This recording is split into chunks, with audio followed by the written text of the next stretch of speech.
IASC Deemed University, Honorable Vice Chancellor, Convener, each and every unit associated with Faculty Development Program, participants, friends, ladies and gentlemen. At the very outset, I would like to express my sincere thanks to organizers for providing me an opportunity to speak in front of you. I am feeling great pleasure. I will be with you for 3 days. Every day I will be with you for 1.5 hours.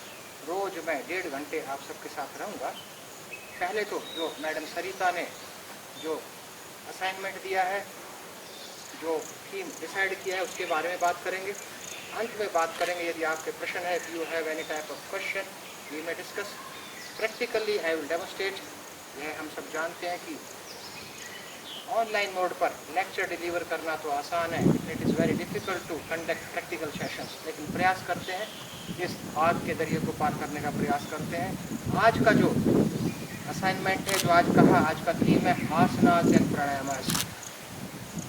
अभ्यासों से शुरू करेंगे, कुछ आसनों की बात करेंगे, कुछ प्राणायाम की बात करेंगे, कुछ ऐसे अभ्यासों की बात करेंगे जो आयुष मंत्रालय भारत सरकार ने जो अपने प्रोटोकॉल में दिए हैं, उन अभ्यासों की बात भी करेंगे. और किस अभ्यास का क्या लाभ है, किसको क्या करना चाहिए, किसको क्या नहीं करना चाहिए, किस प्रकार के अभ्यासों का चयन करना चाहिए.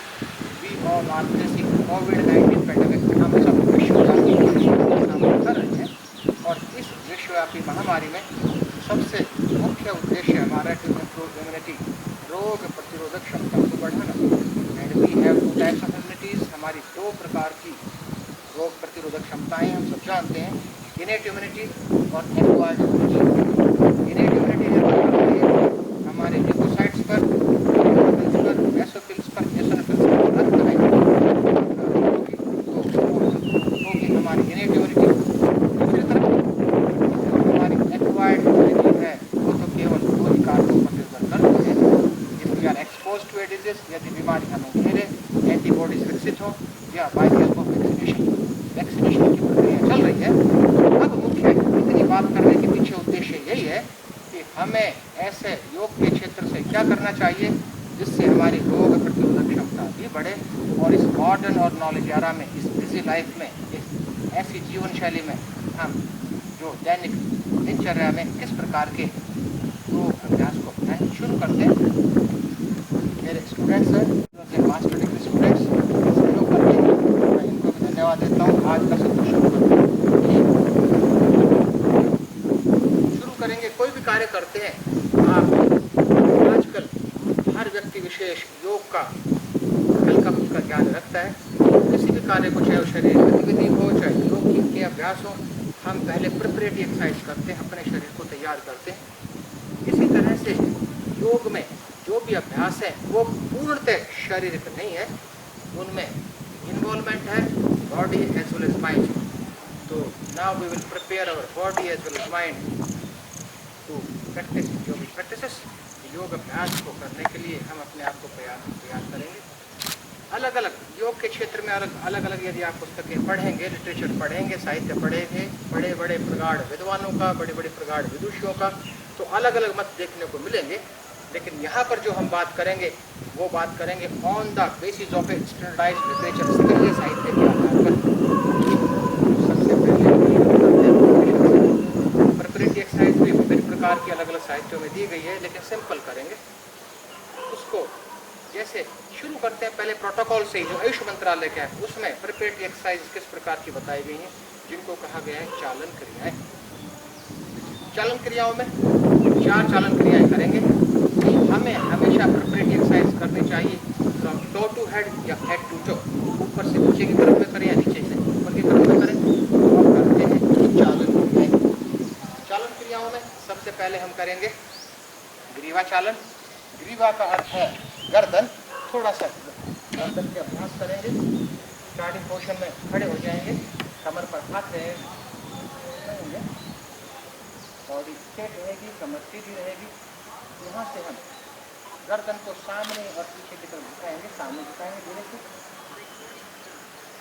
सामने झुकाकर हम थोड़ा सा होल्ड करेंगे पोर्शन को. 1 2 3 4 पीछे की तरफ. Now we will repeat the same 2-3 times. 1 2 3 4 5 again forward. आप में से जितने भी प्रतिभागी हैं काम बात करना चाहें तो कर सकते हैं।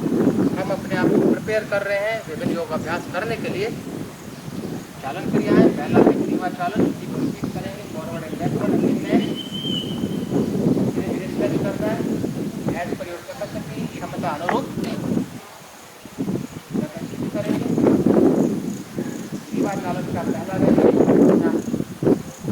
सामने, गर्दन को मोड़ा पीछे की तरफ। Now sideward bending of neck, गर्दन को sideward towards your right side, right 1 towards your right side 1 1 hold 2 3 4 other side 1 2 very good। यहाँ पर अगेन अदर साइड। यहाँ पर उद्देश्य अभ्यास करवाना नहीं है, बस इन अभ्यासों को आप सब तक पहुँचाना है। रिपीटिशन कम करेंगे, अधिक से अधिक अभ्यास सम्मिलित करने का प्रयास करेंगे। नेक्स्ट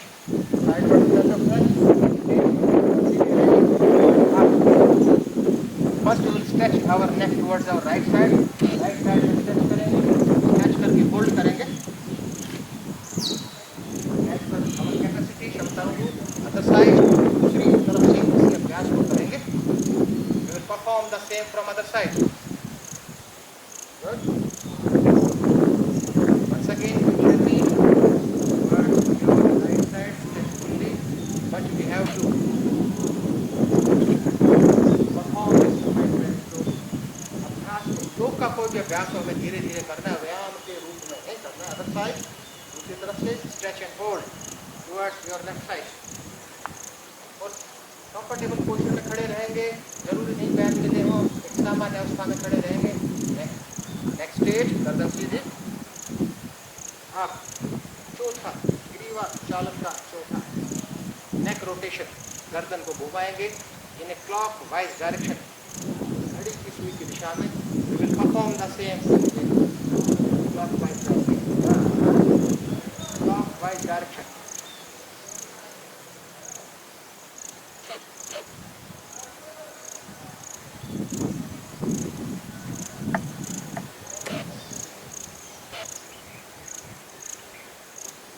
अदर साइड, इसी को दूसरी तरफ से करेंगे। स्लोली परफॉर्म करते हैं। तो हमने 4 सामान्य है, हम सब के लिए कोई नई बात नहीं है, ये अभ्यास हम सब जानते हैं, लेकिन हम प्रिपेयर कर रहे हैं, इसके बाद आगे बढ़ेंगे। सामान्य से अभ्यास कर रहे हैं। ये था हमारा ग्रीवा चालन। ग्रीवा चालन के बाद कंधों से संबंधित जो अभ्यास करेंगे उसको कहते हैं स्कंद संचालन। स्कंद का अर्थ है कंधा। Again come to starting position, आरंभिक अवस्था में आएंगे, पैर मिले हुए, पंजे मिले हुए। हम करेंगे 2 अभ्यास कंधे से संबंधित, रिलेटेड टू शोल्डर्स। पहला है कंध खिंचाव, कंधों को खींचना है, यहीं से हाथों को उठाएंगे, हाथों को उठाते हुए पैरों को दूर लेते हुए, पैरों को दूर रखेंगे, हाथों को उठाएंगे, हाथों को, लेकिन हथेलियों की दिशा विपरीत रहेगी, धीरे धीरे करेंगे। और इस पोजीशन को स्ट्रेच करना है, लेकिन हथेली की दिशा परिवर्तित नहीं होगी। The palm will face opposite each other, एक दूसरे के विपरीत दिशा में रहेंगे। स्ट्रेचफुली स्ट्रेच करना है और इसी से धीरे धीरे इसी अवस्था से फाइनल पोजीशन से वापस आ जाना है। Again come back slowly. ये हम कर रहे हैं स्कंद खिंचाव। स्कंद खिंचाव, स्कंद खिंचाव के बाद आरंभिक अवस्था से आरंभिक अवस्था में आएंगे। अगला अभ्यास है स्कंद चक्र। हाथों को मोड़ेंगे, हाथों के दोनों अंगूठों को कंधों पर रखेंगे और हम करने जा रहे हैं स्कंद चक्र। स्लोली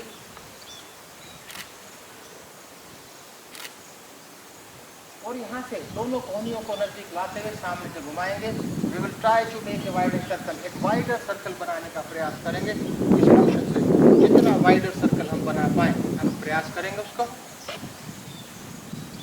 इस अभ्यास को आप देख रहे हैं। तो गर्दन से संबंधित 4 अभ्यास किए, ग्रीवा चालन 4 किए हमने, 2 हम कर चुके हैं। स्कंद संचालन, स्कंद खिंचाव, स्कंद चक्र। नेक्स्ट है अब स्टार्टिंग पोजीशन, यहीं से हम आरंभिक अवस्था में आएंगे। आरंभिक अवस्था में आएंगे। अब अगला है कटी चालन, कमर से संबंधित व्यायाम टू स्ट्रेंथन आवर स्पाइन। कटी चालन में धीरे धीरे इसी मोशन से पैरों को साथ रखेंगे, पैरों को साथ रखेंगे, पैर मिले हुए रहेंगे, एड़ियाँ मिली हुई रहेंगी। यहीं से हाथों को उठाएंगे सामने, palm will face each other, हाथ एक दूसरे के सामने रहेंगे। यहीं से हिप की मूवमेंट नहीं होगी और यहाँ से राइट ट्विस्ट करना है।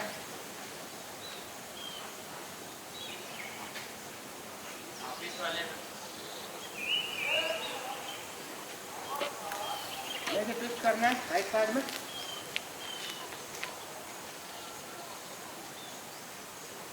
यहीं से लेफ्ट साइड में ट्विस्ट करना है।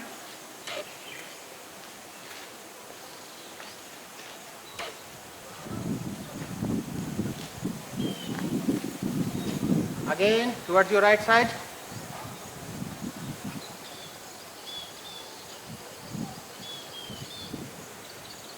Again once more, एक बार और करेंगे।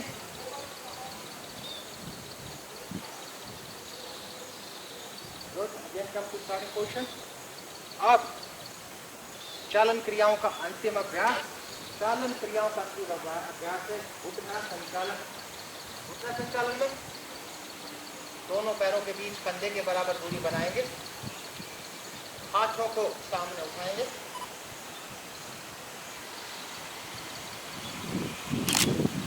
यहाँ से धीरे धीरे फुल स्क्वाट पोजीशन में बैठने का प्रयास करेंगे, कोई हाफ स्क्वाट पोजीशन में बैठने का प्रयास करेंगे, लेकिन धीरे धीरे नीचे जाना है।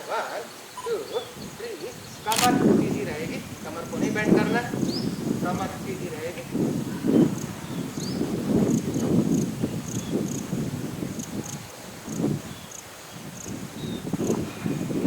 मेंटेन करेंगे। हम कर रहे हैं घुटना संचालन to strengthen our knees and thighs.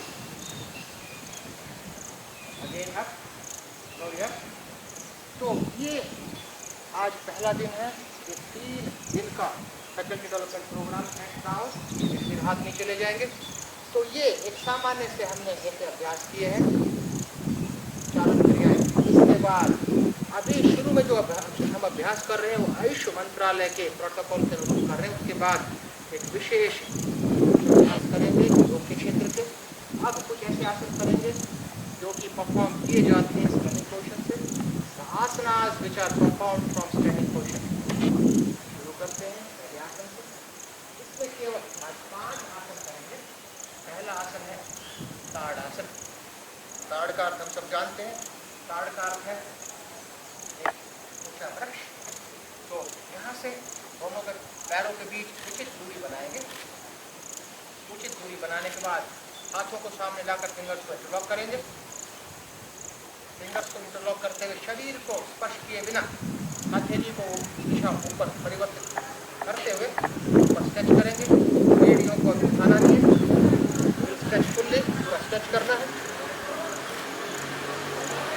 हम कर रहे हैं ताड़ आसन।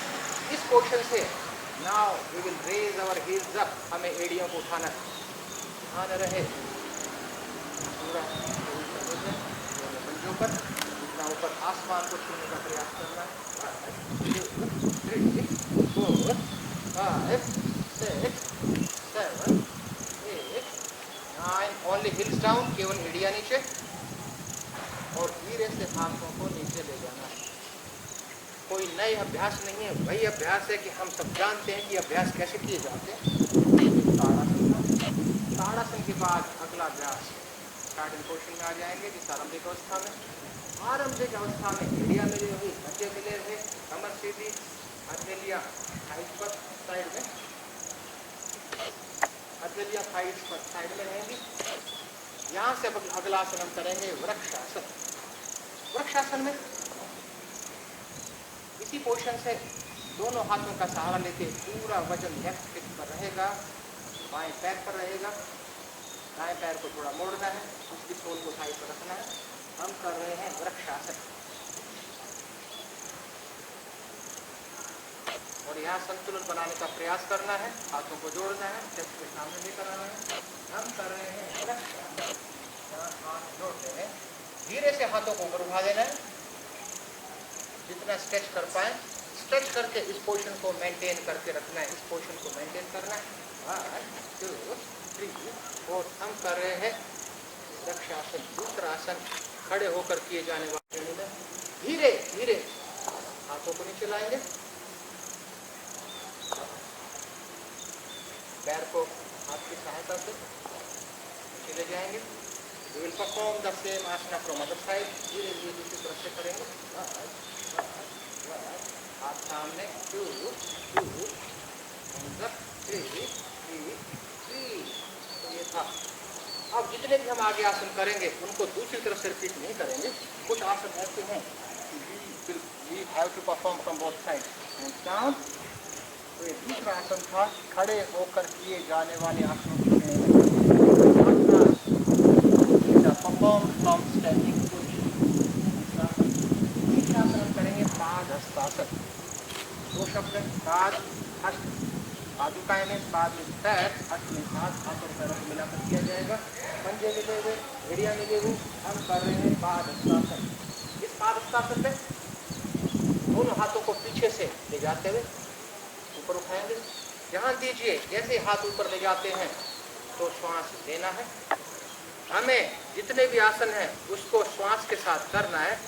एक नेचुरल सा है कि आप देखिए, जब सामने झुकते हैं तो श्वास को छोड़ना है, ऊपर उठते तो श्वास को लेना है। It's natural process. हमें जैसे पहले बता चुका हूँ कि जितनी भी गतिविधियाँ हैं केवल शारीरिक नहीं है, रेस्पिरेशन के साथ करना उसको। सामने हथेलियों को सरफेस पर रख देना। हम कर रहे हैं पादहस्तासन। पैर के साइड में ले आना है, पैर में साइड माथे से को स्पर्श करना है। हम कर रहे हैं पादहस्तासन। धीरे से वापस आना है।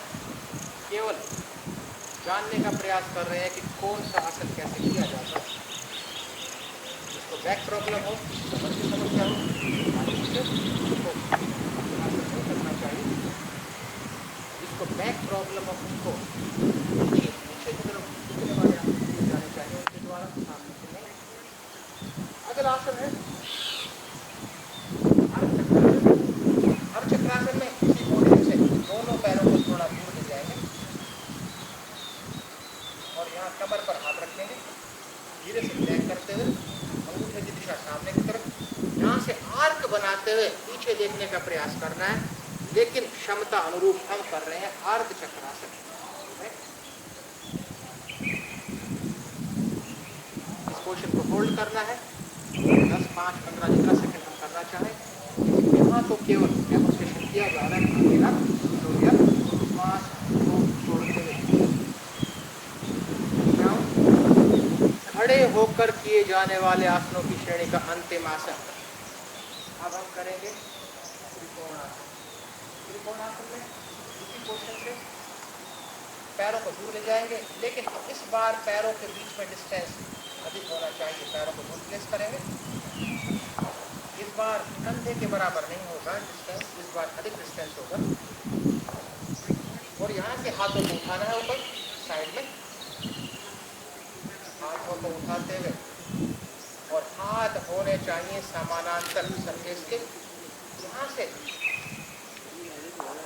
लेफ्ट हैंड के फिंगर टिप से लेफ्ट टो को टच करना है, लेफ्ट फिंगर टिप से लेफ्ट टो को टच करना है। डाउन स्लोली, धीरे धीरे देखिए। और दोनों हाथों के बीच 180 डिग्री का भी कोण होना चाहिए, ऊपर देखने का प्रयास करना है। हम ये कर रहे हैं त्रिकोण आसन। त्रिकोण हम कर रहे हैं त्रिकोण आसन। इन सब आसनों के अभ्यास के बाद हम बात करेंगे कि इस दशा में कौन सा आसन करना चाहिए, इम्यूनिटी बढ़ानी है तो क्या करना चाहिए, कोई प्रॉब्लम है तो क्या करना चाहिए। कुछ बेसिक आसन्स को जानने का प्रयास कर रहे हैं। अगेन आप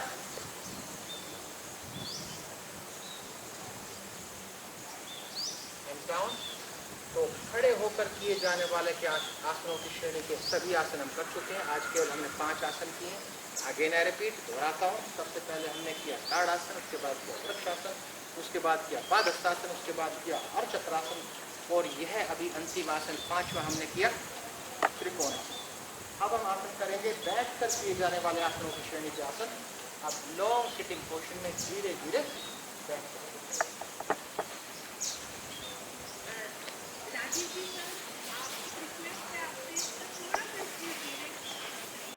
अब लॉन्ग सिटिंग पोजिशन के आसन हम कर रहे हैं। लॉन्ग सिटिंग पोजिशन के आसन सबसे पहला आसन अब हम स्लोली करेंगे भद्रासन। चाहे बेशक हम कम आसन कर पाए लेकिन स्लोली करेंगे। स्टार्टिंग पोजिशन से सीधी रहेगी, सीधी रहेगी, पीठ मिले हुए, पंजे मिले हुए, आगे साइड में कमर सीधी, यह पोजिशन रहेगी। कोई भी लॉन्ग सिटिंग बैठ कर किए जाने वाले आसन करने हैं तो इस अवस्था में आना है। धीरे धीरे हाथों की सहायता से दोनों पैरों को, घुटनों को मोड़ते हुए पैरों को नजदीक लाएंगे। हम कर रहे हैं भद्रासन। और कमर सीधी रहेगी, एडी को जितना नजदीक ला पाए उतना नजदीक लाना है। कमर सीधी रहेगी, सामने देखना है और घुटनों को स्पर्श करवाने का प्रयास करना है सरफेस से। हम कर रहे हैं भद्रासन। भद्रासन के बारे में यदि बात करें तो भद्रासन की चर्चा तो सिंधु घाटी सभ्यता के समय भी थी, पर किस आधार पर कहा गया है? उस समय की 3900 BC 6000 साल पहले जो मुद्राएं सिंधु घाटी में इंडस वैली में थी उन पर भद्रासन अंकित है।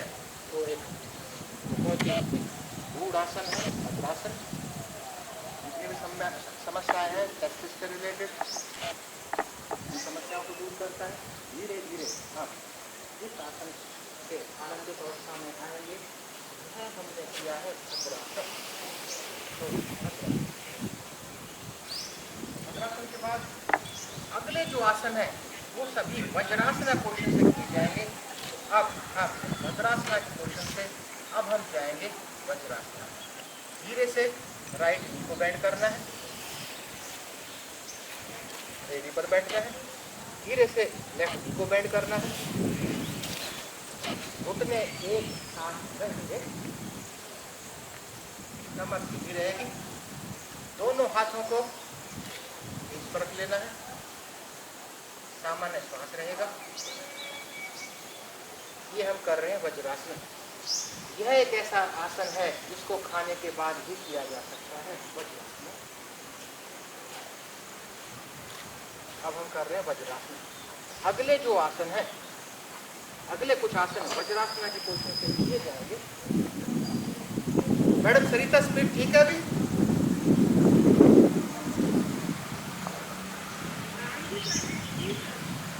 वज्रासन।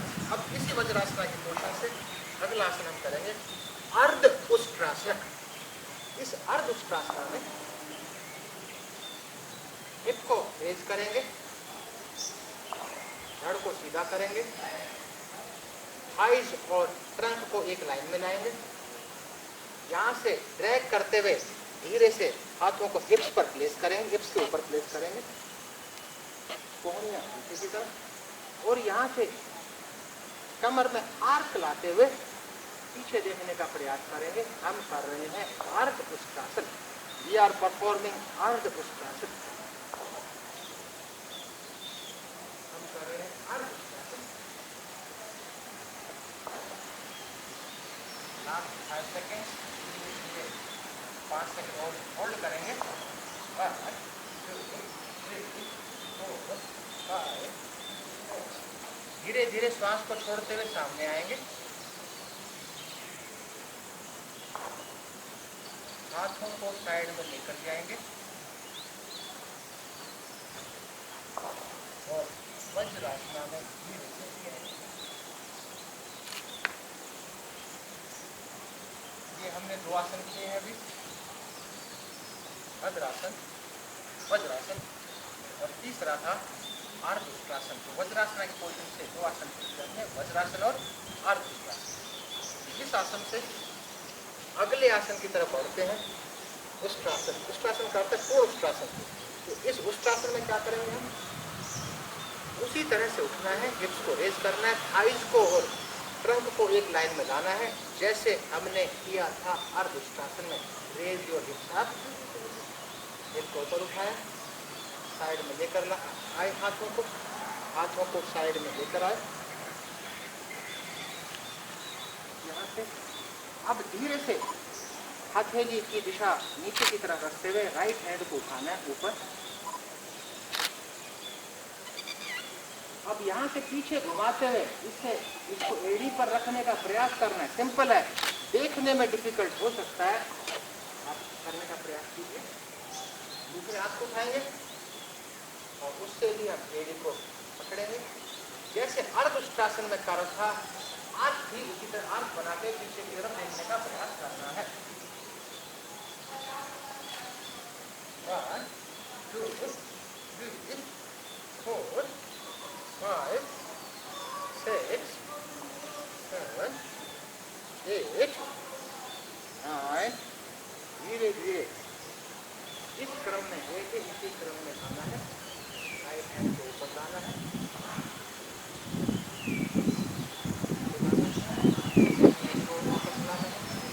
और फिर हम वज्रासन में बैठकर किए जाने वाले आसनों की श्रेणी में 4 आसन कर चुके हैं, जिनमें से 3 इसी वज्रासन के किए हैं।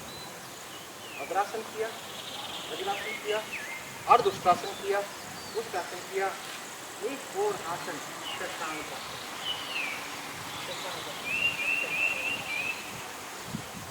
शशांकासन में वज्रासन पोजीशन से हाथों को पीछे ले जाते हुए धीरे धीरे ऊपर उठा देना है। हम करें शशांक। शशांक मीन्स रैबिट, खरगोश। खरगोश की शेप में अपने शरीर को लाएंगे, शशांक आसन।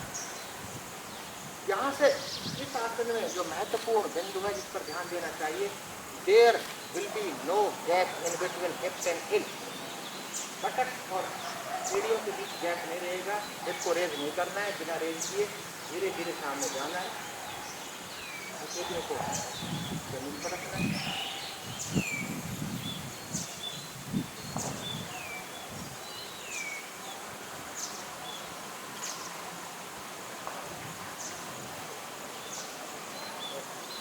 पोजीशन को मेंटेन करना है। हम कर रहे हैं शशांक।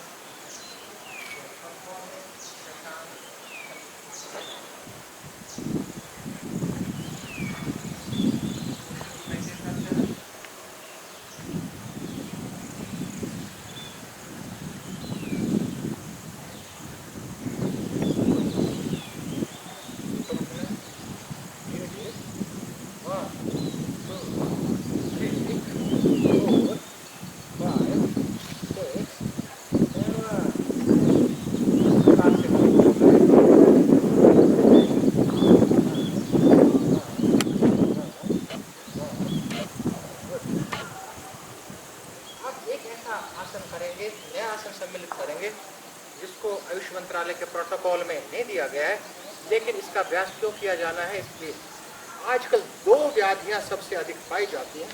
एक एडिपोसिटी की, मोटापे की, और दूसरी है ब्लड ग्लूकोज लेवल की।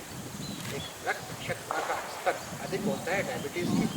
तो जो ये आसन है जो हम करने वाले हैं, as per yoga literature, as per the clinical researches, यह पाया गया है कि this asana is very beneficial to control our sugar level. आसन का नाम है मंडूकासन।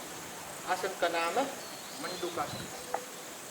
इसमें इसी पोजीशन से, वज्रासना की पोजीशन से, दोनों हाथों की फिस्ट को टाइटली क्लोज कर लेना है और सामने ले आना है और इसको लोअर एब्डोमेन में प्रेस करके रखना है।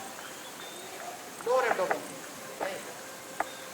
और यहाँ से धीरे धीरे जिस प्रकार से शशांक आसन में गए थे उसी प्रकार से हिप को उठाए बिना माथे को टेक देना। हम कर रहे हैं मंडूकासन। हम कर रहे हैं Mandukasana. This stimulate our pancreas. तो अभी तक की चर्चा में के आधार पर हर व्यक्ति विशेष को अपने योग अभ्यास में इस आसन को, मंडूकासन को जरूर सम्मिलित करना चाहिए। It is advised by the eminent scholars from the field of योग। योग के क्षेत्र के जो प्रगाढ़ दिग्गज हैं, प्रगाढ़ विद्वान हैं,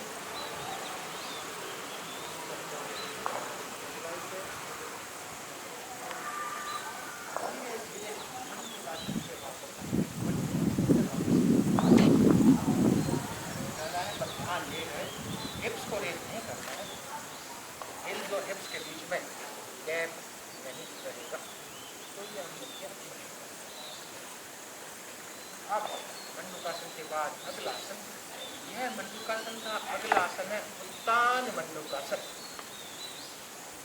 उत्तान मंडूकासन में इसी पोजीशन से, वज्रासना की पोजीशन से we will bring our knees apart, दोनों घुटनों को दूर दूर लेकर जाना है। हाथों की सहायता ले सकते हैं। हम कर रहे हैं उत्तान मंडूकासन, यानी हाथों का सहारा भी ले सकते हैं। यहाँ से राइट पाम को पीछे से लेफ्ट शोल्डर पर, यानी कि दाएं हथेली को बाएं कंधे पर रखना है।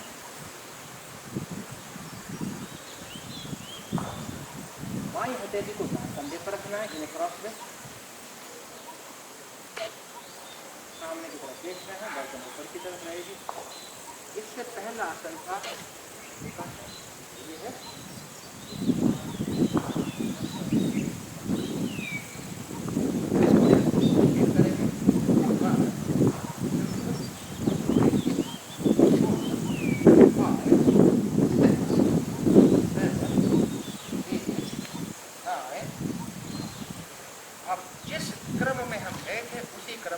वज्रासना की आरंभिक अवस्था में आना है। धीरे से बाएं हाथ को वापस, बाएं हाथ को वापस एक साथ लेके जाना है। और अब अभी तक जितने आसनास थे वो सभी वज्रासना की, एक भद्रासन को छोड़कर सभी आसन, सबसे पहले भद्रासन किया, उसके बाद वज्रासना की पोजीशन थी ये हमने आसन, हमने वज्रासन किया, हमने पुष्पासन किया, हमने उत्तासन किया, हमने उसके बाद मंडूकासन किया, उसके बाद हमने मंडूकासन किया। अब जो आसन करेंगे हम वज्रासना की पोजीशन से लॉन्ग सिटिंग पोजीशन में आएंगे। धीरे धीरे पैरों को सामने ले आना है, स्लो।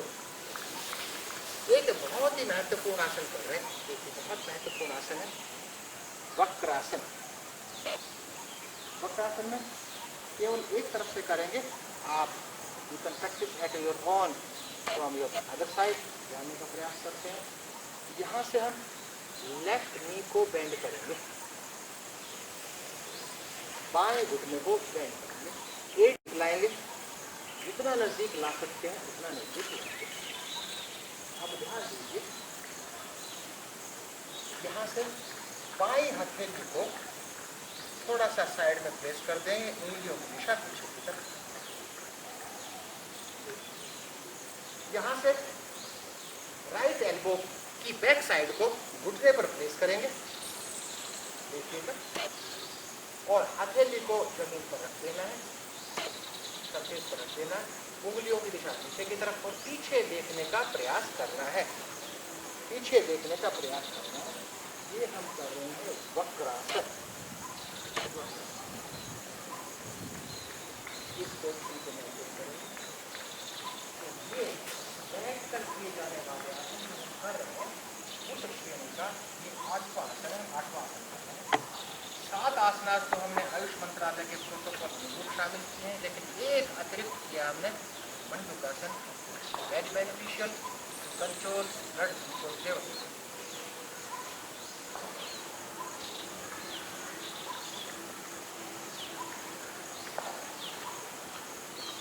धीरे धीरे आरंभ करते हैं, हाथ को वापस ले जाएंगे, दूसरे हाथ को भी आरंभिक अवस्था में लाएंगे, घुटने को धीरे से सीधा करेंगे। तो ये हमने 2 विभिन्न पोजीशन से किए जाने वाले आसन कुछ किए हैं। खड़े होकर किए जाने वाले 5, बैठकर किए जाने वाले 5। अब यहाँ पर हल्का सा विश्राम करेंगे। We will perform 1 relaxative posture. अब हम कुछ आसन करेंगे पेट के बल किए जाने वाले आसन। धीरे से पेट के बल लेट जाएंगे, धीरे से पेट के बल लेट जाएंगे। अभी हम कर रहे हैं मकर आसन। मकर में क्रोकोडाइल आरंभिक अवस्था रहेगी, एड़ियां मिले हुए, पंजे मिले हुए, हाथ जमीन पर, उंगलियों की दिशा पैरों की तरफ, चिन को सरफेस पर रख देना। ये है पेट के बल किए जाने वाला। पहला रिलैक्सेटिव पोस्चर है। हम थोड़ा रिलैक्स करेंगे, मिनिमम 30 to 45 सेकेंड्स हम कर रहे हैं मकरासन। यहाँ से we will proceed step by step. इस आसन को ठीक से जानना बहुत जरूरी है, क्योंकि हमें अपने पूरे शरीर को आराम की अवस्था में लाना है। मकरासन आराम 3 अवस्थाओं में किया जा सकता है। पेट के बल किया जा सकता है, पीठ के बल किया जा सकता है, या करवट लेकर किया जा सकता है। पीठ के बल आराम करते हैं तो शवासन कहलाता है, पेट के बल रिलैक्स करते हैं तो मकरासन कहलाता है, और साइड में लेट कर करते हैं तो बालासन कहलाता है। बच्चा जैसे सोता है, बालासन। ठीक है, यहाँ से पैरों को दूर लेना, थोड़ा पैरों को दूर करना है। तो पंजों की दिशा बाहर की तरफ, एक नीचे की तरफ रहेगी। पंजों की ध्यान रहे, पंजों की दिशा बाहर की तरफ, और पर्याप्त दूरी रहे दोनों पैरों की, पर्याप्त। ये था पहला स्टेप। कंप्लीट रिलैक्सेशन के लिए यहाँ से दाईं कोहनी को मोड़ना है और दाईं हथेली को बाएं कंधे पर रख देना है। दाईं हथेली को बाएं कंधे पर रख देना है। इसी प्रकार से बाएं हथेली को दाएं कंधे पर रख देना। आई होप कि आप सबको दिखाई दे रहा है, क्योंकि विद्यार्थी जो डेमोन्स्ट्रेट कर रहे हैं वो आपको दिखाई दे रहा है। Madam, is it visible? जो विद्यार्थी कर रहे हैं, बच्चे कर रहे हैं, दिखाई दे रहा है ना?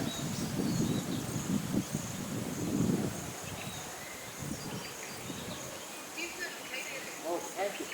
आप यहाँ से चिन को एडजस्ट करना है, चिन को जहाँ जा रही है जाने देना, चिन को एडजस्ट करना है। जहाँ पर कंफर्टेबल लगे वहाँ पर चिन को प्लेस कर देना है। आँख बंद कर देना है। शरीर की सारी मांसपेशियों को ढीला छोड़ देना है। शरीर की किसी भी मांसपेशी में संकुचन नहीं होगा। शरीर के किसी भी मांसपेशी में संकुचन नहीं होगा। कंसंट्रेट ऑन योर ब्रेथ, श्वास पर ध्यान केंद्रित करना है।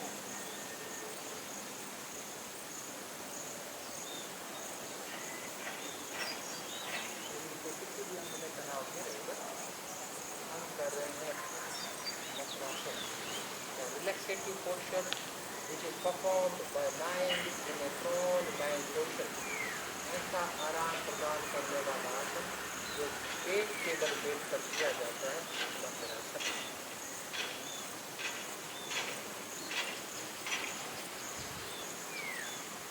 इसी क्रम में अगला आसन, मकरासन के बाद हम करेंगे अगला आसन भुजंगासन। लेकिन उसके लिए हम आरंभिक अवस्था में आएंगे। पेट के बल हाथों को इस क्रम में लेके उसी क्रम में वापस लेना है। दोनों हाथ को साइड में ले आइए, दोनों पैरों को एक साथ ले आइए, पंजे मिले हुए। आप भुजंगासन को भी ठीक से जानना बहुत जरूरी है। दोनों हाथों को उंगलियों को मोड़ते हुए हथेलियों को चेस्ट के पास ले आइए। उंगलियों की दिशा सामने की तरफ, ध्यान रहे, उंगलियों की दिशा सामने। यहाँ से जो हम एक गलती करते हैं, आमतौर पर भुजंगासन करते वक्त हम हाथों का सहारा लेकर ट्रंक को उठाते हैं, धड़ को उठाते हैं। हमें ट्रंक को उठाना है only by using the strength of the back muscles. कमर की मांसपेशियों से उठाना है, हाथों का सहारा नहीं लेना है। यह आसन हम ठीक से कर रहे हैं या नहीं कर रहे हैं, यदि जानना है तो हल्का सा 1 इंच हथेलियों को उठा लीजिए। तब यदि आपकी पोजीशन वही बन रही है, इसका अर्थ है कि हम इस आसन को ठीक कर रहे हैं। अगर प्लेस योर पाम,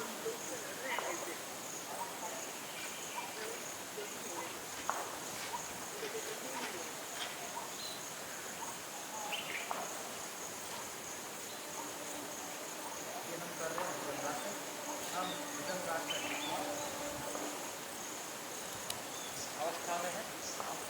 हम करें भुजंगासन, एरिया भी मिली हुई रहेंगी, पंजे भी मिले हुए रहेंगे। भुजंगासन करते वक्त धीरे धीरे ट्रंक को, धड़ को नीचे ले जाना है। धीरे धीरे शंख को धड़कों में चले जाए। हाथों को आरंभिक अवस्था में ले आना है।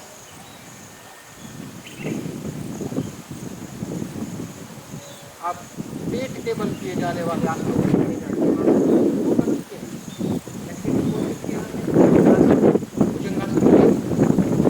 अगर कमर की प्रॉब्लम है, जैसा मैं खड़े होकर किए जाने वाले आसनों के बारे में चलता हूँ, back pain related problem, back related problem, उसमें फॉरवर्ड बेंडिंग नहीं होनी चाहिए।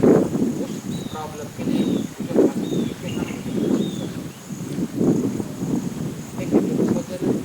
ऑपरेशन हुआ है,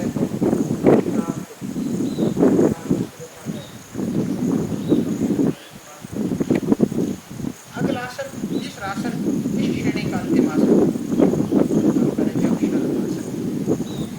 अलग अलग लिटरेचर में, अलग अलग पुस्तकों में, अलग अलग रूपों में पाएंगे इस आसन को, लेकिन अभी हम करेंगे बेस्ट पॉसिबल जो बिगिनर को करना चाहिए। जहां से दोनों फिस्ट को, दोनों मुट्ठियों को क्लोज करना है टाइटली,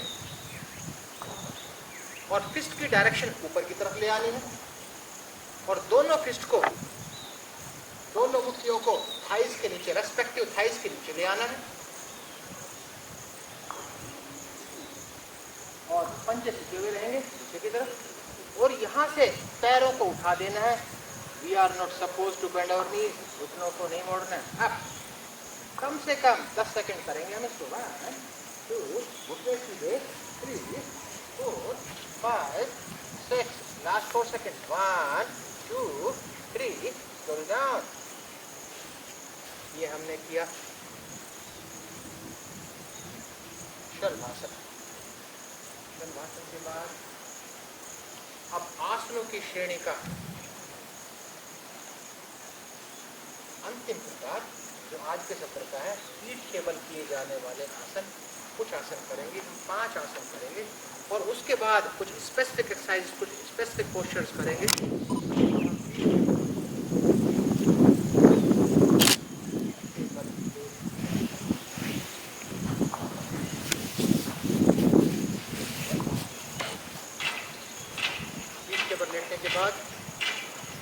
पहले आसन से शुरू करते हैं।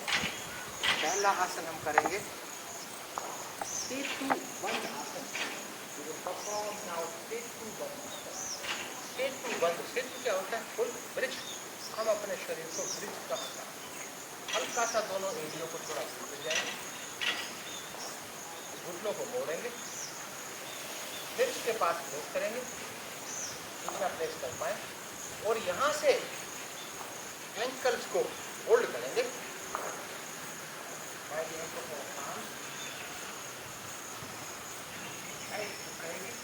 और यहाँ से हिप्स को रेज कर देंगे, आर्क बनाएंगे। पूरा शरीर का वजन केवल पैरों पर और कंधे पर, सर पर वजन नहीं होना चाहिए। पूरा वजन होगा कंधे पर और पैरों पर। हम कर रहे हैं सेतु बंद आसन, और इस सेतु बंद आसन की पोस्चर में हम थोड़ा सा रुकेंगे। Last 5 second, 1 2 3 4, slowly down. इस क्रम में हम आगे बढ़े थे, उसी क्रम में इनिशियल पोजीशन में आरंभिक अवस्था में आएंगे।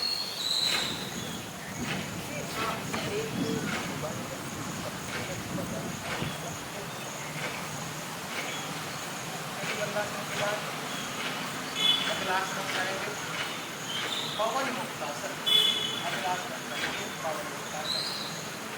पवन मुक्तासन में इस आरंभिक अवस्था से दोनों घुटनों को मोड़ देना है, घुटनों को चेस्ट के पास लाने का प्रयास करना है, दोनों हाथों की फिंगर्स को इंटरलॉक करना है, दोनों हाथों की फिंगर्स को इंटरलॉक करना है।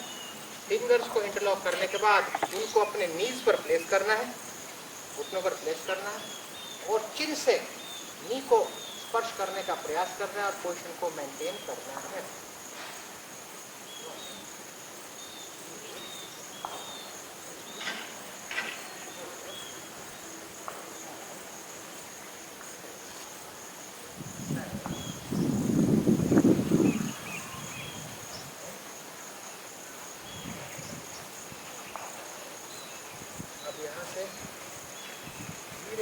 केवल सर को नीचे ले जाना है,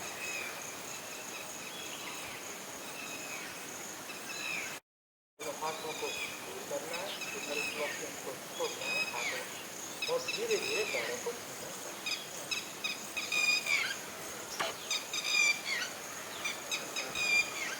एक बात ध्यान है, ब्लड ग्लूकोज लेवल को नियंत्रित करने के लिए जो आसन सुझाया गया है उसका नाम था मंडूकासन, और उसके साथ साथ जो दूसरे आसन जिसका नाम सुझाया गया है वो है पवन मुक्तासन। तो ब्लड ग्लूकोज लेवल को नियंत्रित करने के लिए दोनों आसन बहुत ही महत्वपूर्ण आसन है। स्टिमुलेट करते हैं पेनक्रियाज को, मंडूकासन और पवन। अगला आसन जो हम करेंगे, अब करेंगे उत्तान पादासन। उत्तान पाद, पंजे एक साथ, यहाँ से बिना घुटनों को मोड़े हुए केवल पैरों को उठाना है। अब करते रहना है, घुटने पैर नहीं करने, घुटने सीधे रहेंगे, बहुत अधिक ऊंचा नहीं उठाना पैरों को। 1 2 3, last 5 seconds, 1 2 3, slowly down। तो ये हमने किया उत्तान पादासन। उत्तान पादासन के बाद स्लोली अगला अर्ध हलासन। यहाँ से हम अर्ध हलासन करेंगे। पैरों का, दोनों पैरों का फ्रंट के साथ, धड़ के साथ 90 डिग्री का कोण बनाना है। तो धीरे धीरे पैरों को ऊपर उठाएंगे और धड़ के साथ, फ्रंट के साथ 90 डिग्री का कोण बना देंगे। पंजों की दिशा ऊपर की तरफ, पंजे खिंचे हुए रहेंगे ऊपर की तरफ। 1 2 3 4 5 6 7 8 9। अब इस अर्ध हलासन की पोजीशन, अर्ध हलासन की पोजीशन से धीरे धीरे वापस जाएंगे आरंभ करने। आज फैकल्टी डेवलपमेंट प्रोग्राम का पहला दिन है, तो हम सामान्य अभ्यास कर रहे हैं। केवल हमें एक सामान्य अभ्यासों को सम्मिलित किया है, जो कि कोई भी अभ्यास करता उसमें जो अभ्यास आरंभ किया है वो। अब जैसा कि मैडम सरिता ने 2 क्षेत्रों को इंक्लूड किया था, आसन और प्राणायाम, तो ये हमने बात की आसन। आसनों को महर्षि पतंजलि ने परिभाषित किया स्थल आसन, यानी कि कोई भी ऐसा पोस्चर व्यवस्था जिसमें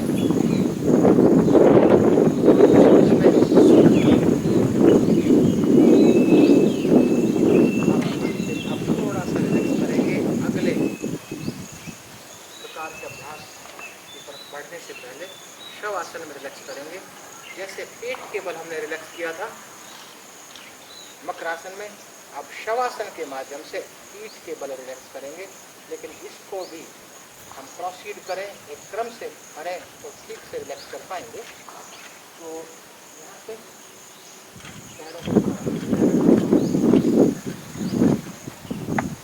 पंजों को की दिशा बाहर की तरफ कर देनी है, पंजे बाहर की तरफ, हथेलियों की दिशा ऊपर की तरफ कर देनी है, हाथों को थोड़ा दूर ले जाना है,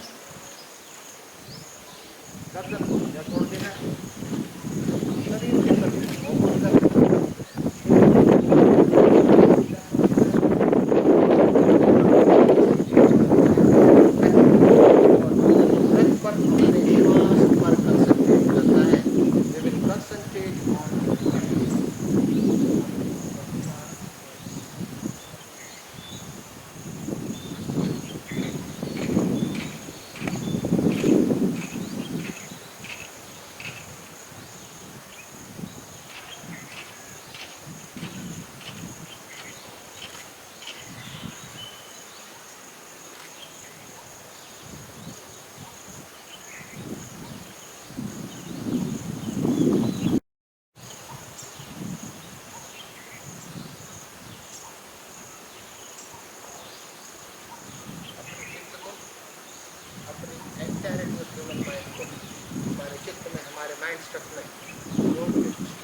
आपको कोशिश करेंगे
कंफर्टेबल पोर्शन में बैठ जाएं। अब दूसरा भाग केवल आज 3 प्राणायाम करेंगे। उसके बाद आप स्पेसिफिक कोई अभ्यास पूछना चाहें तो आप पूछ सकते हैं, उसके अनुरूप वो अभ्यास करेंगे। अभी 3 प्राणायाम करेंगे। पहला प्राणायाम आज हम करेंगे अनुलोम विलोम प्राणायाम। कोई नई बात नहीं है, आजकल तो हर व्यक्ति जानता है कि अनुलोम विलोम प्राणायाम कैसे किया जाता है। वही बैठने की अवस्था की बात, आप किसी भी अवस्था में बैठ सकते हैं। अर्ध पद्मासन में बैठ सकते हैं, पद्मासन में बैठ सकते हैं, सिद्धासन में बैठ सकते हैं, सुखासन में बैठ सकते हैं, वज्रासन में बैठ सकते हैं। अगर उसमें भी कंफर्टेबल ना रहे तो सुखासन में आलती पालती मारकर बैठ सकते हैं। तो हम सब सुखासन में बैठे सिंपल। मुद्रा कोई भी हो सकती है, ध्यान मुद्रा हो सकती है, वायु मुद्रा हो सकती है। कुछ हस्त मुद्राओं की बात भी करेंगे अंत में, क्योंकि हस्त मुद्राएं हमें लगता है कि मुद्राओं बैठने से क्या होना, लेकिन several clinical research have been conducted, बहुत अनुसंधान शोध कार्य हुआ है। और 2 मुद्राएं तो ऐसी हैं जिनको हर व्यक्ति को चाहिए, ये या तो वो मुद्रा या वो मुद्रा। क्यों? हमारे पास जो हर व्यक्ति 2 प्रकार की प्रॉब्लम से पीड़ित है। यदि या तो वो एडिपोसिटी से पीड़ित है, हड्डी का मोटापा है, या दूसरा एक वर्ग भी है जो लीननेस थिननेस से पीड़ित है, वो चाहता है कि कुछ मजबूत या वजन बढ़े। तो एक ऐसी मुद्रा है, आप किसी भी सर्च इंजन पर, चाहे वो गूगल सर्च हो याहू सर्च हो, आप देखिएगा मुद्राओं के बारे में। 2 मुद्राएं जो अभ्यास करेंगे, पृथ्वी मुद्रा और सूर्य मुद्रा, बहुत महत्वपूर्ण है। पृथ्वी मुद्रा और सूर्य मुद्रा, किसको पृथ्वी मुद्रा का अभ्यास करना चाहिए और किसको सूर्य मुद्रा का अभ्यास करना चाहिए, इन 3 प्राणायामों के अभ्यास के बाद वो भी बात करेंगे। ज्ञान मुद्रा में बैठ गए। ज्ञान मुद्रा को भी करने का गलतियां नहीं होनी चाहिए। इंडेक्स फिंगर की टिप को थंब की फिंगर से मिलाना है। हम गलती आमतौर पर क्या करते हैं कि नाखूनों स्पर्श नहीं करेंगे, नाखून आपस में स्पर्श नहीं करेंगे, गोलाकार बनाएंगे, remaining 3 fingers will be straight. ये है हमारी ज्ञान मुद्रा। इस ज्ञान मुद्रा में बैठ जाएंगे हम। ज्ञान मुद्रा में पहला है अनुलोम विलोम। एक आरंभिक अवस्था में कोई अभ्यास करता है, उसको अनुलोम विलोम प्राणायाम क्या है? श्वास लेना है, रोकना है, छोड़ना है। रिपीट, श्वास लेना है। योग की भाषा में श्वास लेना में पूरक कहलाता है। यदि कोई नया अभ्यास करता है तो, और जो श्वास रोकते हैं उसको कहते हैं कुंभक योग की भाषा में, और श्वास छोड़ने को कहा जाता है रेचक। वैसे आप सब जानते होंगे, लेकिन एक रिपीट कर रहे हैं, रिकॉल कर रहे हैं। श्वास लेना, रोकना, छोड़ना, पूरक, कुंभक, रेचक। लेकिन एक क्रम को अपनाना है कि किस नौस्टिल से लेना, किसको छोड़ना। कुंभक शब्द जिसका अर्थ बताया मैंने, श्वास को रोकना। कि अनुलोम विलोम प्राणायाम योग के क्षेत्र में एकमात्र अकेला ऐसा प्राणायाम है जिसमें कुंभक ऑप्शनल है। This can be practised with kumbhak, with retention of the breath, and this can be practised without retention, means without kumbhak also. अब प्रश्न उठा कि किसको कुंभक के साथ करना चाहिए और किसको बिना कुंभक के करना चाहिए। If we are suffering from high blood pressure, यदि हम उच्च रक्तचाप से पीड़ित है, उस दशा में हमें कुंभक के साथ नहीं करना चाहिए। वो बिना श्वास को रोके केवल लेना है, छोड़ना है, लेना है, छोड़ना की प्रक्रिया होनी चाहिए, लेकिन क्रम को अपनाना है। और ब्लड प्रेशर की प्रॉब्लम नहीं है, रक्तचाप की प्रॉब्लम नहीं है, समस्या नहीं है, उस दशा में कुंभक के साथ दोनों का डेमोन्स्ट्रेशन एक बार देखिए, फिर विद्यार्थियों के साथ हम करेंगे।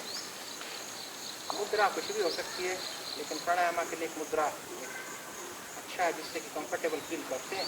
इंडेक्स फिंगर और उसके एडजस्टिंग फिंगर को बेंड करेंगे और दोनों उंगलियां सीधी रहेंगी। थंब से राइट नोस्ट्रिल को हम कंट्रोल करेंगे और लिटिल फिंगर और उसके एडजस्टिंग फिंगर से लेफ्ट नोस्ट्रिल को कंट्रोल करेंगे। ये हमारा कंट्रोल करने का आमतौर पर तरीका है, लेकिन इसका अर्थ नहीं है यदि इसमें कंफर्टेबल नहीं है आप जैसे नियंत्रित करना चाहें कर सकते हैं, लेकिन एक अच्छी पोजीशन है इस मुद्रा से। पहले एक रिपीटिशन में साथ करेंगे, सभी आप भी सब करेंगे। राइट नोस्ट्रिल को बंद किया, लेफ्ट नोस्ट्रिल से धीरे धीरे श्वास को लिया। ये मेरा हाथ इंडिकेट करेगा कि मैं श्वास ले रहा हूँ या रोक रहा हूँ। अगर हाथ मेरा ऊपर बढ़ रहा है तो श्वास ले रहा हूँ, रुका हुआ है तो रुका, अगर हाथ की पोजीशन कांस्टेंट है तो रुका हुआ है, और नीचे की तरफ से श्वास को छोड़ रहा हूँ। राइट नोस्ट्रिल को बंद किया, श्वास को लेना है,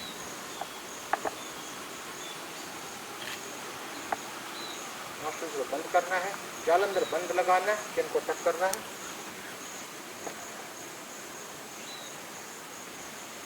ओपन करना है। लेफ्ट नोस्ट्रिल बंद रहेगा, राइट को ओपन करना है, राइट से छोड़ना है, राइट से ही लेना है, फिर जीभ को टक करना है और लेफ्ट से छोड़ देना है। अगेन आई रिपीट, लेफ्ट से लिया, रोका, राइट से छोड़ा, राइट से लिया, रोका, लेफ्ट से छोड़ दिया। 2 बार कुंभक लगाया। एक रिपीटिशन में जो रिटेंशन होगी ब्रेथ की 2 बार होगी। ये कौन करेगा? जो ब्लड प्रेशर से ग्रसित नहीं, यदि ग्रसित है तो उस दशा में कुंभक नहीं करेंगे, सीधा रहेगा। लेफ्ट से लिया, राइट से छोड़ा, राइट से लिया, लेफ्ट से छोड़ दिया। लेकिन ये तो थोड़ा फास्ट किया, केवल यहाँ उद्देश्य था आप तक पहुंचाना, तरीका, विधि, प्रक्रिया कैसे किया गया। अब एक आरंभिक अभ्यासकर्ता के लिए 1:4:2 का रेशो होना चाहिए। यदि 5 सेकंड में लेते हैं तो गिनती काउंट करें, we can count at our own.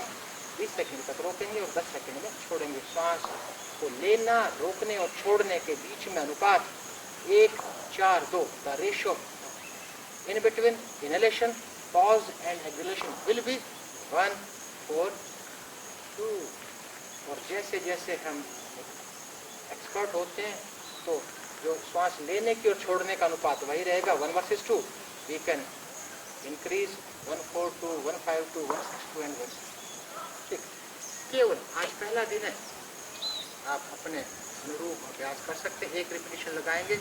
एक बहुत महत्वपूर्ण, डॉक्टर सरिता ने मुझे स्पेशली कहा था, एक बहुत अच्छा अभ्यास है। यदि किसी व्यक्ति विशेष को एसिडिटी की प्रॉब्लम है, इंडाइजेशन की प्रॉब्लम है, पेट में अधिक गर्मी है, हीट कौन प्रोड्यूस करता है? बॉडी टेम्परेचर कौन मेंटेन करता है? The body temperature is regulated by our liver. Ayurveda में हेल्थ की परिभाषा दी गई है ना, सम दोषय, समाग्निश्चय, सम धातु मल क्रिया, प्रसन्नात्मेन्द्रियाना स्वस्थित्य रीतियते। सम दोष है, सम दोष मीन्स दोष कितने हैं? वात, पित्त, कफ। समानता है, वात की अधिकता होगी तो भी प्रॉब्लम है, पित्त की अधिकता होगी तो भी प्रॉब्लम है, कफ की अधिकता होगी तो भी प्रॉब्लम है, और तीनों प्रवृत्तियां हर व्यक्ति से। सम दोष है, समाग्निश्चय यानी अग्नि जो प्रज्वलित, जैसे योग में कहा जाता है कि नाभि में अग्नि प्रज्वलित होती है, और यदि मेडिकल साइंसेस की बात करें, heat is produced by liver, the largest gland of the body. वो हीट अति की होगी तो व्यक्ति की एसिडिक नेचर होगी, यदि वो मंद होगी तो स्लगिश डाइजेशन होगा। तो उसके लिए एक प्राणायाम है जिसको अभी करने वाले हैं। अभी तक अनुलोम विलोम किया, जो दूसरा प्राणायाम है वो है शीतली प्राणायाम। नाम से क्लियर ना, शीतलता प्रदान करता है। तो शीतलता, ठंडी हवा अंदर जाएगी, शीतलता एक स्टमक को भी, हमारे पाचन के लिए ठीक होगी। लेकिन यह केवल उन्हीं को करना चाहिए जिनको एक हाइपर सिक्रेशन है बाइल जूस का, जिनको एसिडिटी की प्रॉब्लम। अनुलोम विलोम में हमने दोनों नॉस्ट्रल्स को यूज किया, लेफ्ट से लिया राइट से छोड़ा, राइट से लिया लेफ्ट से छोड़ा। लेकिन यह शीतली प्राणायाम है। इस शीतली प्राणायाम में हमें मुंह से श्वास लेना है, जिसको ठीक से करना सीखते हैं। पहले कैसे करना है, मुंह से इनहेलेशन होगा, मुंह से इनहेलेशन होगा मीन्स मुंह से पूरक होगा, श्वास को लेना है। तो हल्का सा बिल्कुल प्रसन्न चित्त मुद्रा में हल्का सा मुंह को खोलना है, जीभ को थोड़ा सा बाहर निकालना है और जीभ को फोल्ड करना वर्टिकल। हम जीभ को कैसे मोड़ सकते हैं, या तो हॉरिजॉन्टल फोल्ड कर सकते हैं, वर्टिकल। हॉरिजॉन्टल फोल्ड करना आसान है, वर्टिकल फोल्ड करना मुश्किल है, लेकिन वर्टिकल फोल्ड करेंगे और इस वर्टिकल फोल्ड से श्वास लेंगे।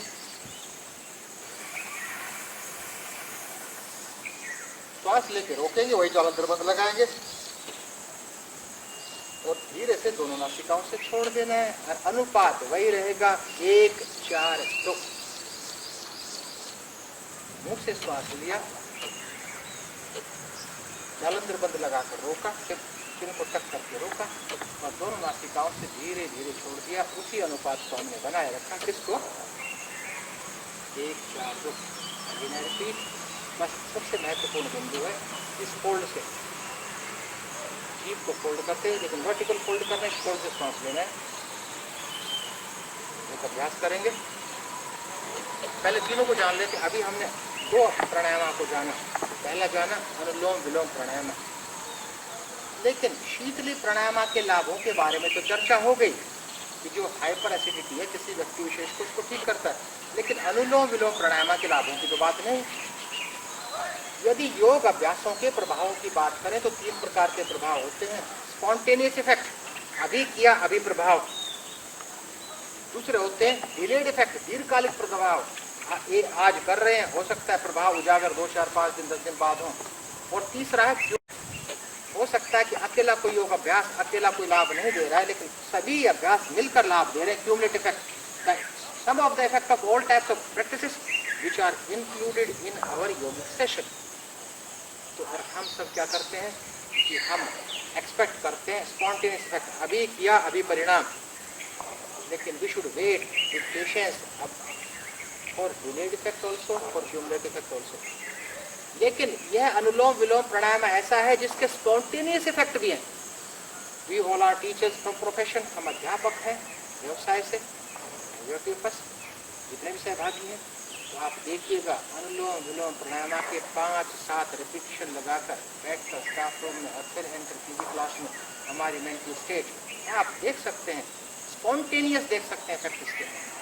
हमारा जो कंसंट्रेशन है, हमारा जो एक चित्त है वो शांत हो जाता है। चित्त मीन्स, चित्त को भी एक परिभाषित करना बहुत ही जटिल है, लेकिन चित्त मीन्स एक संक्षिप्त भाषा में, चलती भाषा में जान ले, the entirety of human mind. भाई घड़ा है ना, घड़े में कुछ भरा हुआ है, वो एक जगह रुका हुआ है, तो शांत है। अगर वो खलबली मचाता है तो एंटायरिटी ह्यूमन माइंड, तो जैसा उसमें है उसी प्रकार की खलबलियाँ मचती हैं, वैसी थॉट वेज, वैसी ही वृत्ति उठती है। 2 प्राणायाम की बात होगी, दोनों को करेंगे। उसके बाद अंत में हम बात करेंगे, आपके कोई क्वेश्चन होंगे तो मैं केवल 2 या 3 मिनट और लूँगा एक प्राणायाम। तो आज हम केवल प्राणायाम के भाग में 3 प्राणायाम कर रहे हैं। एक कर चुके हैं अनुलोम विलोम, दूसरा कर चुके हैं शीतली, तीसरा करेंगे भ्रामरी। भ्रामरी प्राणायाम के बारे में भी सूक्ष्मता से जानने का प्रयास करते हैं कि क्या गलती हम कर सकते हैं। भ्रामर क्या था, भ्रामर तो हम भ्रामर की आवाज़ निकालते, भ्रामरी की आवाज़ निकालते हैं। लेकिन आप सुनकर आश्चर्यचकित होंगे कि लोग, योग लिटरेचर कहता है the sound of female bee should be produced, यानी महिला बी की आवाज़ निकालनी है। आप प्रश्न उठा कि योग लिटरेचर में लिखा हो, लेकिन तो पुरुष और महिला, मेल फीमेल में एक ही अंतर है। पुरुष की भारी आवाज़ होती है, महिला की थोड़ी बारीक आवाज़ होती है। तो हमें एक फीमेल बी की आवाज़ निकालनी है। पूरा श्वास लेना है, पूरा श्वास नॉस्ट्रिल से छोड़ना है। पूरा श्वास लेने के बाद और धीरे धीरे गुंजन पैदा करना है। रिसर्च इसके बारे में भी काफ़ी हो चुकी हैं कि जो ये वाइब्रेशंस हैं, जो एटमॉस्फेरिक वाइब्रेशन, जो आसपास जितने भी वायरसेस हैं वो उनको डिस्ट्रॉय होते हैं, जो इन्वेडिंग सब्सटेंसेस हैं as per the research studies. लेकिन अभी तो हम करते हैं। देखिए पूरा श्वास लिया, श्वास छोड़ना है, नासिकाओं से मुंह बंद रहेगा, लेकिन वही फीमेल बी की आवाज निकालें।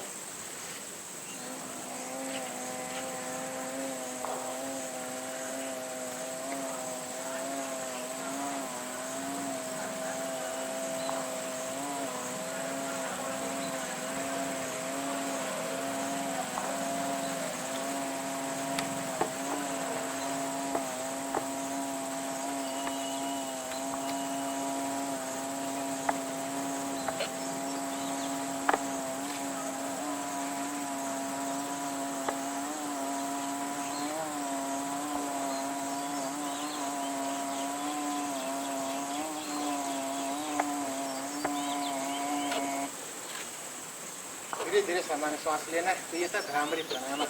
ध्यान रहे वॉइस ऑफ फीमेल बीज।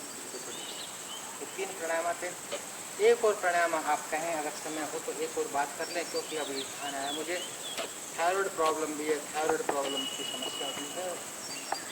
थायराइड वालों को क्या करना चाहिए? जी मैडम, हाँ, थायराइड प्रॉब्लम की किसी को प्रॉब्लम है वो प्राणायाम, उज्जयी प्राणायाम, लेकिन प्रकृति से थोड़ा जटिल है, शुरू में नहीं होगा। आप कहेंगे क्योंकि जिस कार्य को हम ठीक से नहीं कर पाते हैं तो मन हटा लेते हैं, अरे मुझसे तो नहीं हो रहा, नहीं करता या नहीं करती, लेकिन प्रयास करेंगे तो जरूर होगा। इसमें हम थायराइड ग्लैंड को स्टिमुलेट करते हैं।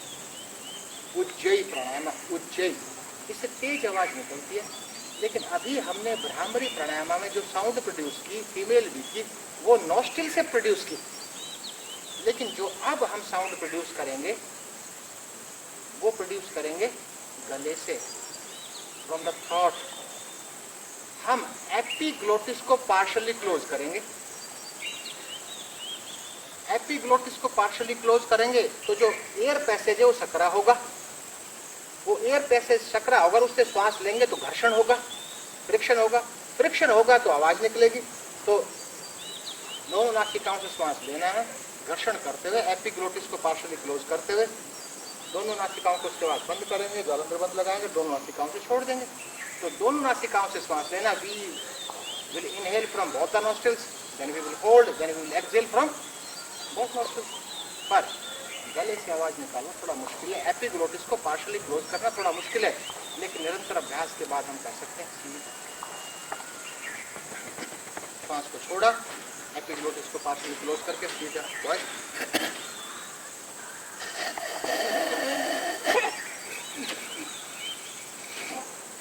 देखिए अभी क्योंकि मैं बहुत देर से बोल रहा हूँ, ठीक से इसको नहीं परफॉर्म कर पाया, एक बार और प्रयास करते हैं।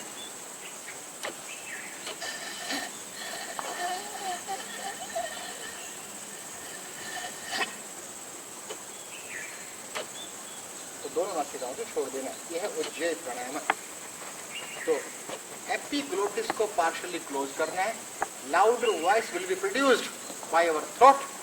होल्ड करना है, रेशो वही रहेगा 1, 4, 2। तो आज हमने ये 4 प्राणायाम किए हैं। अनुलोम विलोम कंसंट्रेशन के लिए, क्रिएटिविटी के लिए, स्ट्रेस दूर करने के लिए, थकान उतारने के लिए। शीतली किया है, डाइजेस्टिव प्रॉब्लम्स हो, स्पेशली एसिडिटी की प्रॉब्लम हो। उसके बाद हमने किया है भ्रामरी, दैट इंप्रूव्स इम्यूनिटी। उसके बाद हमने किया Ujjayi pranayama to stimulate our thyroid gland, तो थायराइड की प्रॉब्लम उसके लिए। तो ये 4 प्राणायाम थे। तो आज के सत्र का मेरी तरफ से अंतिम भाग, उसके बाद क्वेश्चन आंसर सेशन होंगे। मेरी तरफ से अंतिम भाग वो है मुद्राएं। क्योंकि आसनों के साथ साथ 2 मुद्राओं की बात भी कर लेते हैं, 2 मुद्राओं की बात करेंगे। तो मुद्राएं, मुद्राओं के बारे में साहित्य में श्लोक है। उस श्लोक का अर्थ सुनेंगे आप तो आश्चर्यचकित होंगे। श्लोक है, नास्ति मुद्रा संकिंचित संसिद्धिये क्षिति मंडले। इस क्षितिज मंडल में, इस संसार में मुद्राओं के समान सिद्धि दिलाने वाला कोई दूसरा नहीं है। नास्ति मुद्रा संकिंचित संसिद्धिये क्षिति मंडले। तो 2 मुद्राएं हैं। पहली मैंने बताया था पृथ्वी मुद्रा, हमारे मेटाबॉलिज्म को चेंज करके। पृथ्वी मुद्रा को देख लीजिए, जो हमारी रिंग फिंगर है, इस रिंग फिंगर को के टिप्स को आपस में मिलाना तो remaining 3 fingers will be straight. आप कहेंगे कि ऐसा करने के कैसे, लेकिन रिसर्च स्टडीज रिजल्ट कर रही हैं। ये हमारी सबसे मुद्रा, this increases weight. On the other hand, instead of touching on the fingertip, we have to place the fingertip of the ring finger at the root of thumb के root पर रखें, then slightly press remaining 3 fingers will be straight. यह होगी सूर्य मुद्रा, जो पृथ्वी मुद्रा से ठीक विपरीत प्रभाव वजन को कम करता है। तो आप देखिएगा, अभी तो इसको आप आज ही बेशक देखना चाहें तो गूगल सर्च पर देखिएगा, इफेक्ट ऑफ पृथ्वी मुद्रा, you will find several studies. आप देखिए इफेक्ट ऑफ सूर्य मुद्रा, आपको बहुत कुछ मिलेगा। और कल एक और बड़ी मुद्रा की बात करेंगे, महामुद्रा। महा मीन्स दैट इज सुप्रीम, जो सबके ऊपर राज करने वाली महामुद्रा, उसकी बात करेंगे, जो 4 अभ्यासों का मिश्रण है। अगले सत्र में बात करेंगे। तो एक फॉर्मल वक्तव्य को यहाँ विराम देता हूँ। Now question answer session will start. Again, I express my sincere thanks to the organizers to providing me an opportunity for inviting me. मैं चांसलर सर को, वाइस चांसलर सर को, मैडम सरिता को, सभी जो डीन हैं राष्ट्र, उनको, सभी टीचर्स को धन्यवाद देता हूँ। Over to the organisers. Madam, question answer session start. Thank you.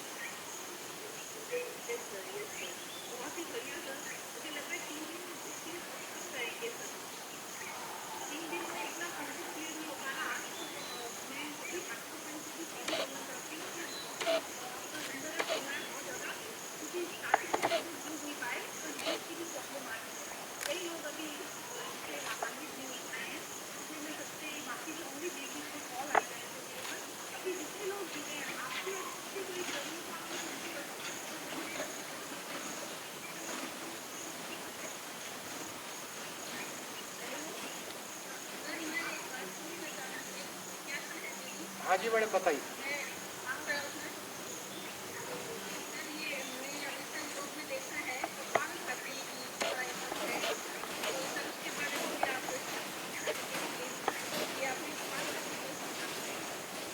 Kapalbhati madam, kapalbhati प्राणायाम की श्रेणी में पहली बात तो एज पर ट्रेडिशनल लिटरेचर, जो हमारा पारंपरिक स्टैंडर्डाइज स्तरीय साहित्य, उसमें कपालभाति को कहा गया शुद्धि क्रिया, शुद्धि और द प्योरिफिकेशन ऑफ बॉडी। उसको प्राणायाम के की श्रेणी में नहीं रखा गया, पहली बात। दूसरी बात, कपालभाति को ठीक से करने का यही तरीका है। कपालभाति यदि मान लीजिए, यानी कि बाबा रामदेव जी भी और दूसरे कुछ एक्सपर्ट्स भी कहते हैं उसको प्राणायाम के क्षेत्र में रखते हैं, लेकिन वास्तव में शुद्ध क्रिया है। लेकिन प्राणायाम में इसलिए रख लिया गया है इसको, या उनके व्यक्तिगत ओपिनियन है, क्योंकि this belong to respiratory practice, वो श्वसन क्रिया है, इसलिए प्राणायाम। क्योंकि एक आम धारणा बनी हुई है कि श्वास संबंधी कोई भी क्रिया होगी वो प्राणायाम है, पर ऐसा नहीं ट्रेडिशनल योग के अनुसार। लेकिन इसको ठीक तरीके से करना, 2 शब्द आपने सुने होंगे, एक्टिव और पैसिव।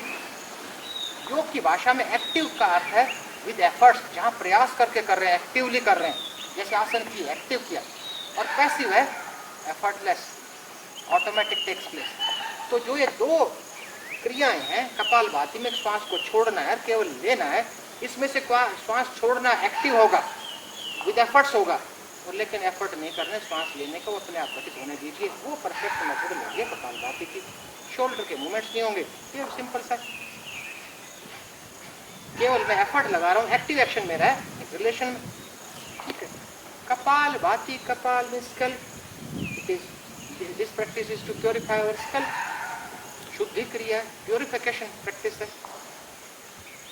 तो ये कपालभाति की बात थी। और हाँ, दूसरी बात जो महत्वपूर्ण है, आजकल हम कोविड-19 पैंडेमिक का सामना कर रहे हैं ना, तो कपालभाति एक ऑक्सीजन बेस्ड रेस्पिरेटरी प्रैक्टिस है।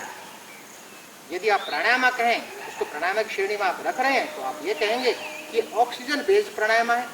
तो जितने भी प्राणायाम साइंटिफिकली यदि हम उसका डिवीजन करें, वर्गीकरण करें, तो हम 2 भागों में बांटते हैं, oxygen based pranayama and carbon dioxide based pranayama. Oxygen based वो हैं जो शरीर में ऑक्सीजन की मात्रा बढ़ाएंगे, कार्बन डाइऑक्साइड बेस्ड वो है शरीर में कार्बन डाइऑक्साइड की मात्रा बढ़ाएंगे। तो हम आमतौर पर सुनते हैं ना carbon dioxide is a bad gas, ना ऐसा नहीं है। रिसर्च देखिए आप, जो साइबेरियन रैट है, जो एटमॉस्फियर जो ऑक्सीजन है वो तो लगभग 5% के आसपास, लेकिन जो रैट जहाँ निवास करता है पॉइंट समथिंग ऑक्सीजन रहती है, वो अपने ही उसको कार्बन डाइऑक्साइड को इनहेल एक्सहेल करता है। उसकी आयु दूसरे रैट से तुलना में हाई एल्टीट्यूड पर जहाँ ऑक्सीजन कम होती है उनकी आयु देखिए आप। अगर साइंटिफिकली देखें आप, ऐसा नहीं है। तो जो एक और गहराई में बात करें तो जो होम्योस्टेसिस, जो एक संतुलन की स्थिति, ऑक्सीजन यानी ऐसा नहीं ऑक्सीजन की अधिकता भी खतरनाक है, कार्बन डाइऑक्साइड की अधिकता भी खतरनाक है। We have to maintain the balance. क्यों? एक संतुलन की दशा के लिए, होम्योस्टेसिस के लिए। और उस होम्योस्टेसिस के लिए तो हमें दोनों प्रकार के प्राणायाम रेस्पिरेटरी प्रैक्टिसेस अपने एक योग सत्र में सम्मिलित करने चाहिए, कार्बन डाइऑक्साइड बेस्ड भी और ऑक्सीजन बेस्ड भी। और ये जो कपालभाति ऑक्सीजन बेस्ड है, क्योंकि एक आम तौर पर 12 से 20 रेस्पिरेटरी रेट हमारी रहती है पर मिनट, और इस कपालभाति में तो स्ट्रोक 1 मिनट में कितने लगाते हैं, हमारा मिड वेंटिलेशन बहुत बढ़ जाता है। तो more amount of oxygen is supplied eight tissue level, तो शरीर में ऑक्सीजन की मात्रा बढ़ जाती है। तो ये कहानी थी, लेकिन अलग अलग कहानियाँ हैं, 3 कहानियाँ अलग हैं कि इस पेंडेमिक सिचुएशन में यदि हम स्वस्थ हैं तो अलग तरह का अभ्यास होगा, यदि कोविड है तो अलग तरह का अभ्यास होगा, यदि रिकवरी फेज में है तो अलग तरह का अभ्यास होगा।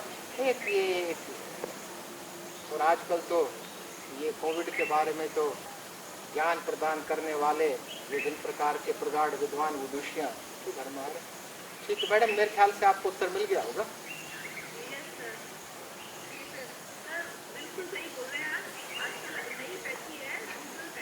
हाँ जी